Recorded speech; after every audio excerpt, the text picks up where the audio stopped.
Welcome back to the Plug In for More podcast. You got the three of us back on the recording for the first time in a few episodes, and excited to have you guys both back. Happy to be here. Nice to be back. We are going to talk about the tax credit law updates once we get through some of our stories, or maybe the 5 myths, whatever Mike wants, really. That's why we're here. Yeah, It's Mike's day yeah, today. We're going to do what he yeah. wants. Well, that's what I always like. Welcome to Plug In for More, brought to you by evuniverse.com. EV Universe is your one-stop shop for all things related to the electric vehicle. Here on this podcast, our goal is to educate, inspire, and hopefully make your transition into the electric vehicle marketplace a lot less intimidating. And now, here are your hosts, Mike, Tom, and Bryant. Can I talk about my road trip to Ohio? I would love to we hear. have to. I'd love to hear that road trip to hell. So I know I talk a lot of bad things about Ohio. I've never really had a great experience there. There's only really like one good thing about Ohio, and you can get Yingling beer there and Cedar Point. Like that's about it from my That's two. I'm just standpoint. pointing it out. That's two. So that's Okay. not one. Yeah, just So there's really only And like two good things about Ohio. we're aligned on this, Tom. I can't believe it. We're so aligned. Right. I mean, I didn't think there's any good things, but you're right. Those are the two only good things in Ohio. Right. I mean, granted that Yingling comes from Pennsylvania, but it's just the distribution route. It's like that's the closest way we could get it. Whatever. So we're doing our road trip down. We left Traverse City about 6 o'clock in the evening. We're trying to get to Cedar Point.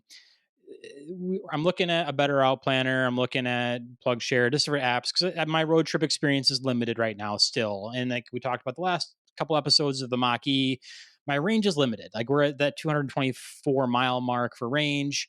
So it's 2 or 3 charge stops. Like there's no way around that for me. But I discovered, and maybe I'm not alone in this, but Apple Maps has its built in to its map software now for EV travel, and it locates closest chargers for you, and it also interfaces with Apple CarPlay, so it knows exactly where your car's charging level is at and gives you pretty accurate um, expectations on when you need to charge and what your percentage is going to be once you get there. And the driving I did, I found it to be fairly modest in its estimation. So even in the beginning, when it said you're going to arrive at your next charging station at 30%, by the time I got to that charging station, I was like really like 35. So that was pretty cool to find. I did find the app somewhat limited in that it doesn't tell you what chargers are available, what chargers are down. It while you're in the app and while you're actually driving, it doesn't give you a great sense of how long you're going to be at that charging station stop for. You have to be stationary and then get access to it through your phone. So it's not quite as intuitive as a Better Out Planner or maybe the Tesla app, which I've never used. I mean, Tesla's really good. I mean, really, when you get in the car, you set your destination. It tells you not only, obviously when you're going to get there, how much charge you're going to have left, and then how long you have to wait until your next stop. And it's a little bit conservative on that. I know a lot of people who try to push the envelope and roll in with 5 miles or less, but that's no different than someone else trying to just run on fumes and with their gas tank. So, but anyways, I digress. Yeah, I mean, it works really, really well with the Tesla app, and it has for years. So like this road trip, everything was going super well until we got into Ohio. Like I'm into Ohio, and either it's karma because of all the bad things I've said about it, or it's just a self-fulfilling prophecy that Ohio really is the worst place in the world. I get a For you. chunk of metal stuck in my tire, and I am in Toledo, and I've got a rapidly deflating tire, and I ended up making it into a service station, and very kind, the service station attendant let me borrow some tools, and I was able to buy some of the tire fix a flat plug and the spray. And like I know that that's not an ideal way to solve a flat tire problem, but in a car that doesn't come with a spare tire, what else are you going to do at 12:30 outside of Toledo in the middle of the night in the rain? So I plug the hole with the string plug and fill it full of the fix a flat on the inside. Figured 2 for 1 on that. Hopefully it holds and gets us to Cedar Point, and then I will deal with a flat tire the next morning or on the following day. And that's what I did. I mean, Tom, I have two questions for you. Yeah. Going back to the Apple Maps, how did you select you drive an EV, and how did you pick like chargers? Is there a setting, or like how'd that happen? It was all automatic. So Oh, the cool. Apple Maps knows that it's connected to the car. I'm assuming through CarPlay that is connected to an electric vehicle.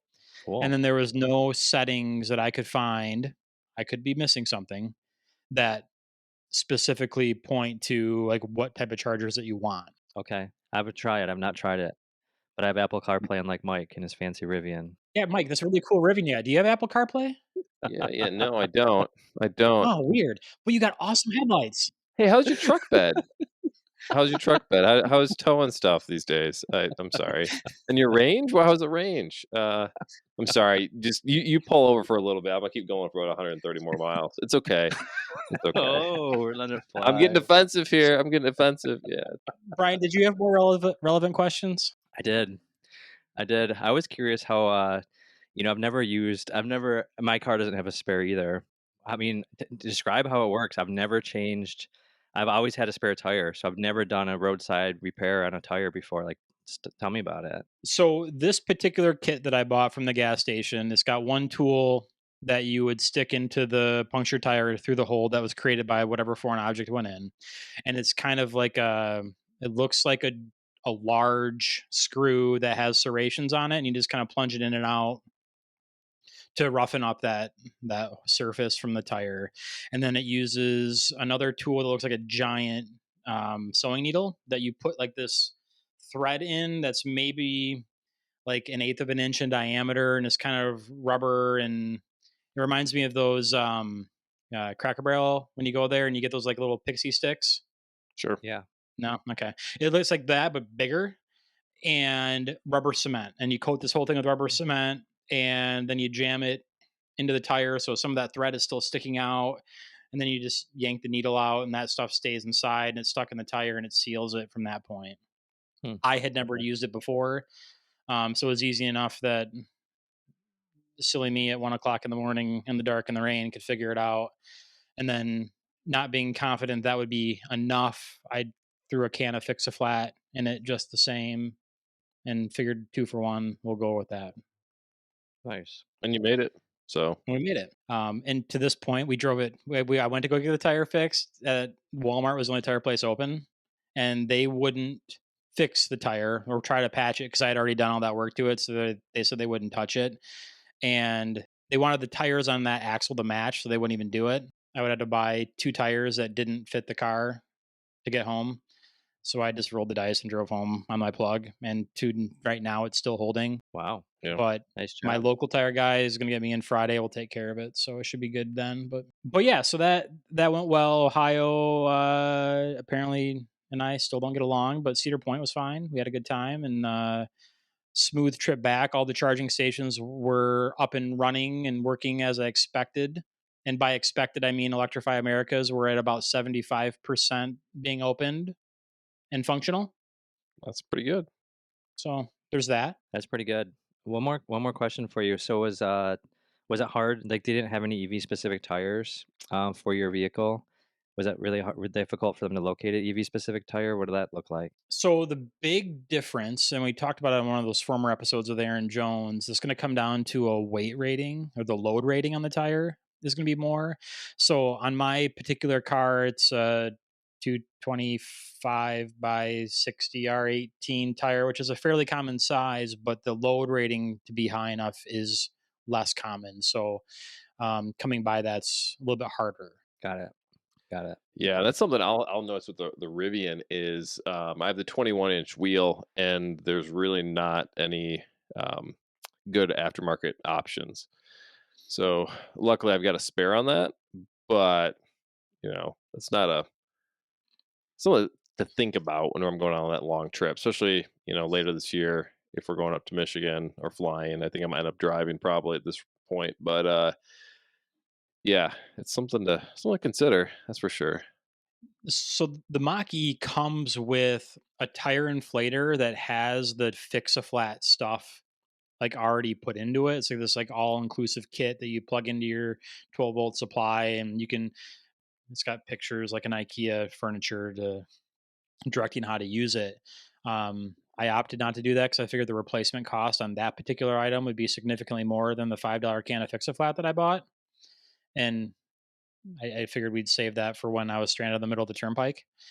Yeah. But that at least we have that. I'm pretty sure your Kia has that, doesn't it, Brian? Yeah, it's the same. I think same concept. Tom, I've never used it. Yeah. Knock on wood. Okay. Um, Last question. Electrify America. Before I get into my interesting road trip story. What kind of speeds did you see? What kind of charging speeds were you getting? I was between 30 and 120 kilowatt hours. That That's was not. it. That's And not bad. there was a couple times that I plugged into the 350 chargers, knowing full well that my car isn't capable of that, but it was the only charger available. So I used it. But the Mach-E is capable of up to 150. Unbeknownst to me, Tom and I were road tripping the same time. I was going down to a work trip in Detroit, and I brought two coworkers with. And one's a pretty big car guy, and he was pretty skeptical. I found this afterwards. He was pretty skeptical of taking a road trip in an EV. One way, it was about 290 miles where we're going. And on the way down, everything worked great. Actually, it was to your point, though, it was kind of interesting. I plugged into a 350 at Electrify America, and I couldn't get it to actually activate. So that was the first time I've Hmm. had any personal problems at Electrify America. So I switched and went over to the 150, and I only got 70 kilowatt hours out of that, and that was kind of disappointing. But the saving grace was, and I've talked about this on other episodes, a new Silverado EV showed up, and I got to chat with the owner. Well, he's not an owner because there's a fleet of 40 of them, according to him, in Michigan that people get to check out that work at GM, and they wanted to Huh. put tons and tons and tons of miles on them. And their hope is to get 40 to 50,000 miles on this fleet in the next couple months and really like figure out, what's wrong with them, what they can fix. But the bombshell he dropped to me, and I thought it was insider info, and then I get home and I see it's all over the news. the range, the range is 450 miles, and he told me they're using the very similar, if not the same exact battery as the Hummer EV. So the battery pack is massive, and I think I talked about in a previous episode how long it was taking that thing to charge, and that makes sense because my EV6 batteries, 90 whatever kilowatt hours, and that thing is it's like twice the size. So, anyways, a good Hmm. conversation. He couldn't divulge too much. I wanted to look in the frunk. He wouldn't show me. I wanted to look in the interior and take some pictures. He wouldn't let me do it. As I'm sitting there slow charging on a 70 kilowatt hour at a 150, but it wasn't that slow. It was like 20 minutes. It wasn't that big of a deal. And then we got down, did our meetings. I was able to charge at a Tesla destination charger at the Marriott Hotel overnight. So I used my Tesla adapter, and that worked great. Did some meetings the next day, and this is the kind of funny part. It was raining. The Electrify America stations were full. Now it was a Friday afternoon driving back from Detroit. And listeners, if you're not from Michigan, everyone in the Detroit metro area on the weekends in the summer comes up north. So it was pretty busy.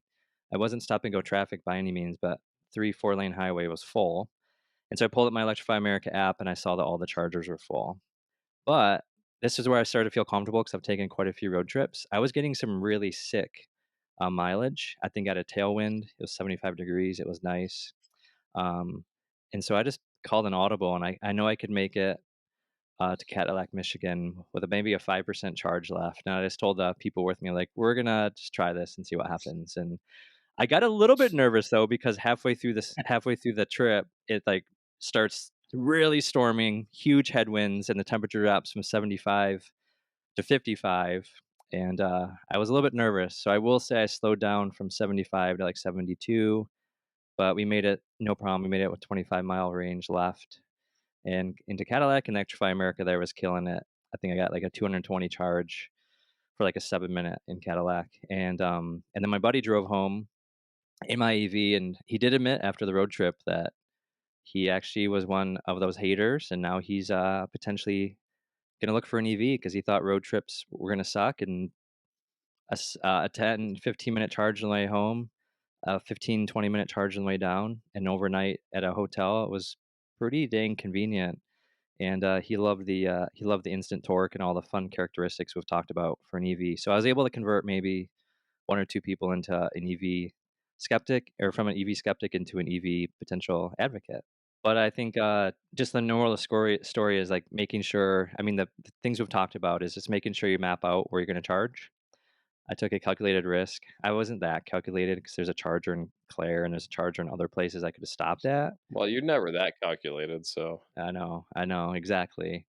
Um, And then just making sure, like Mike, this was a tip I learned from you, making sure hotels have chargers because it's pretty sweet leaving a hotel in the morning at 100% charge and Yep. not have to worry about it, So And that's when we ran into at Cedar Point where they don't have like any chargers on the property at all. And so they have outlets in their little covered carport area where you typically drop off your baggage, like and check in.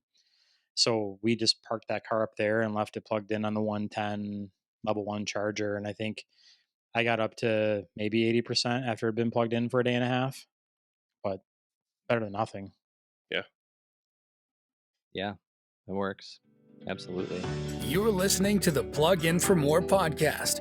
If you're looking for information on electric vehicles components, or information on how to reduce your carbon footprint, look no further than evuniverse.com. evuniverse.com is your one-stop shop for all things related to electric vehicles. Bryant has been doing extensive research still into the EV tax credits, and he's here to give us some updates on the tax code. Yeah, I couldn't sleep the other night, so I figured I had to go to the IRS and read some tax law. So, guys, we've teased this on other episodes. I think the biggest addition, I'm gonna assume for this episode, you went back and listened to the episode from the fall. If you haven't, go back and listen to the episode from the fall because I don't want to get into all this very specific details because this podcast would be super long. What I want to do is update you guys on what's happened since the fall. The Inflation Reduction Act was passed in August. What's changed? And then most of the Inflation Reduction Act really hadn't taken an effect until April 17th this year. And so now we're starting to get into it. It's May when this has been recorded. And here are the changes. So high level, there's now an adjusted gross income of 300,000 for married couples or 150,000 for single filers. That's new. The credit amount is also changed a bit. So you get 2,500 as a base amount. And I won't go into all the specific details, but depends on the battery size, the battery capacity. The total can be 7,500. That's very similar to the other credit.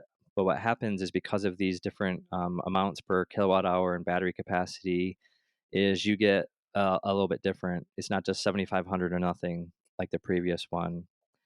There's another big component. If vehicles placed in service after April 18th have to meet all these new battery criteria, these new assembly criteria of being most of the battery components have to be sourced from the United States, has to be finally assembled in the United States. And so what the Biden administration did when they put this in effect is they put different tiers.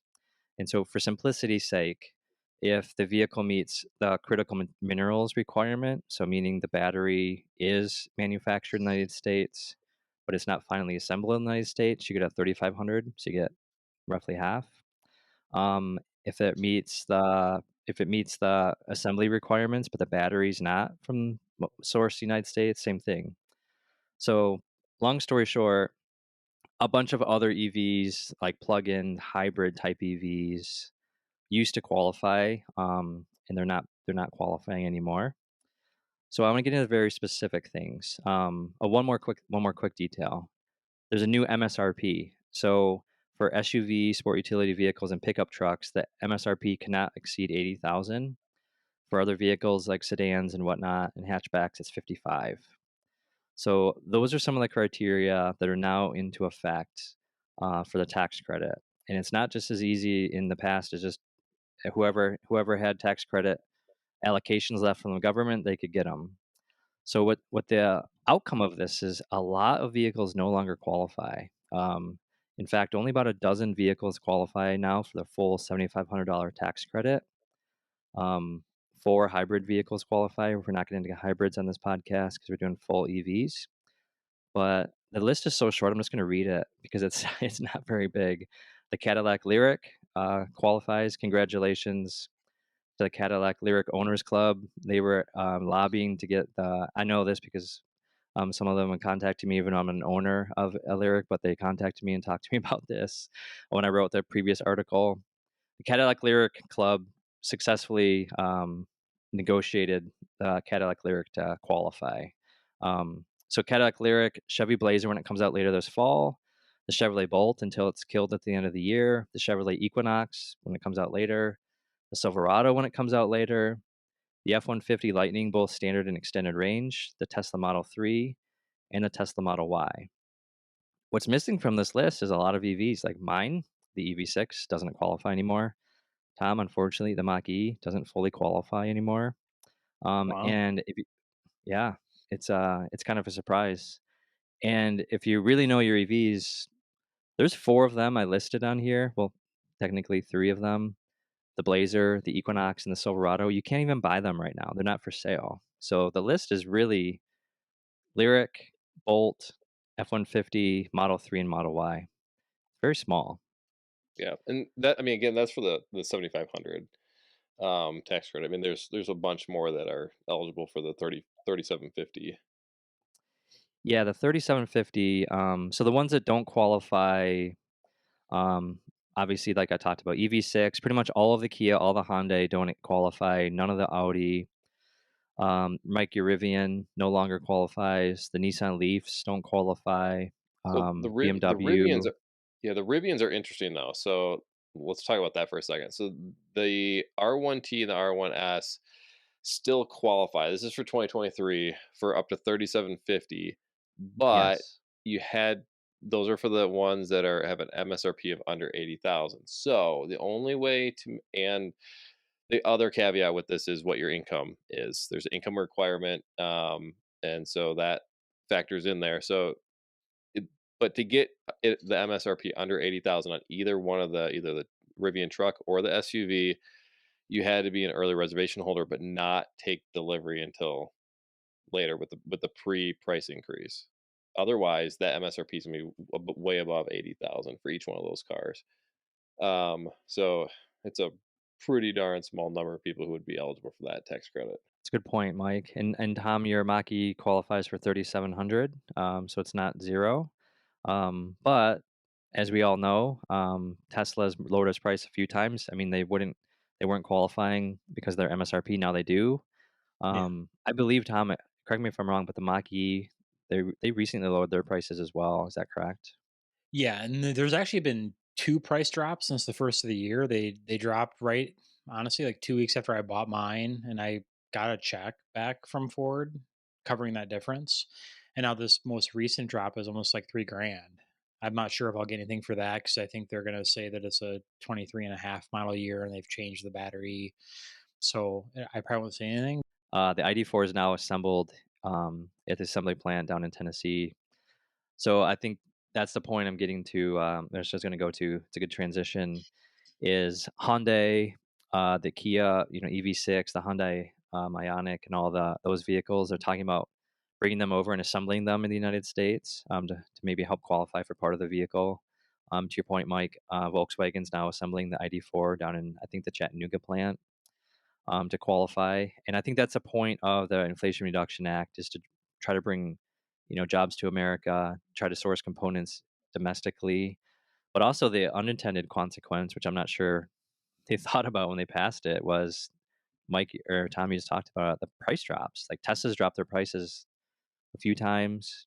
Ford Mach-E's coming down, so they Mhm. want to fit the MSRP underneath some of these requirements to see if they can qualify for at least partial of the credit, even if no the parts aren't sourced or the batteries aren't sourced in the United States. When you look at the overall picture of what they're trying to do, they're trying to make EVs more affordable and accessible for people in mass. Right. And before, these were expensive toys for a lot of people. And now they're really, when you think about the used tax credit as well for some of the used vehicles, that's factoring into. So I think it goes Sure. towards the whole theme of getting more people in electric cars. Unfortunately, the one thing that really comes across here is the number of hybrid vehicles that qualify with a just frankly a tiny battery. One of them being the Pacifica Hybrid and the Wrangler 4xe. We've had, well, the Pacifica Hybrid does have the full 7,500. I believe the 4xe is actually only 3,750 now. But Hmm. we've had both those vehicles, and frankly, for trying to lower emissions, that they don't really cut it, in my opinion. You really need to have a full EV. Well, I want to address two things you mentioned, Mike. One, to your point, these are still new vehicles. Next year, used vehicles will qualify. So we'll do another podcast, I'm sure, because that would be really confusing. The dealers can take that tax credit, so you can see the sticker price of the vehicles will be less because you can transfer the tax credit to the dealer. You don't have to wait. Like Tom's gonna have to wait, almost a whole year. I had to wait almost. I literally waited almost the entire year because I bought my car in April of last year to get it. Mhm. So I Yeah. think that will help. Um, and then, yeah, to your point, Mike, there's still some plug-in hybrids that qualify for that 3700. Um, but even though, like, we're talking about the prices of EVs, I was just looking at an article talking about the average EV price in March was 58,000. So we'll just have to see. We're recording this in May. We have, a bunch of vehicles on our website, so maybe we can do another podcast around, are we seeing the price of new EVs and used EVs, what's happening in the market? Maybe that's another topic for the future. Brian, I really appreciate the work you did putting in the research into the tax credit updates, and I think it's important for our listeners to take in. Yeah, happy to read tax credit code anytime I can't sleep. We'll do a podcast. And for our listeners, I keep pushing this, but please, please, please, please, please get into your platforms that you listen to us on and rate and review the podcast. It is immensely helpful for the algorithms. Gives us an opportunity to understand what it is we need to improve and what we're doing right. So we do appreciate that feedback, and we really look forward to getting it. Can I tease our next podcast? Sure. We're going to do the 5 myths of EV ownership. Which is really convenient because Mike already did the research for that. Yeah, that's what I Mike thought we did were the doing research today. for that. So, yeah, there's more than 5, but we're going to give you the top 5. And the top 5 that Bryant came up with and I researched before the Top call. 5 myths of EV ownership. Yeah. By Welcome. Mike Dull. But yeah. All right, guys. I All think right. it's time to call it. We'll see Yeah. you. Thank you. All right. See ya. Agreed. Thank you for listening to Plug In for More. Make sure you subscribe so you don't miss any future episodes. In the meantime, check out the one-stop EV marketplace, evuniverse.com. Until next time.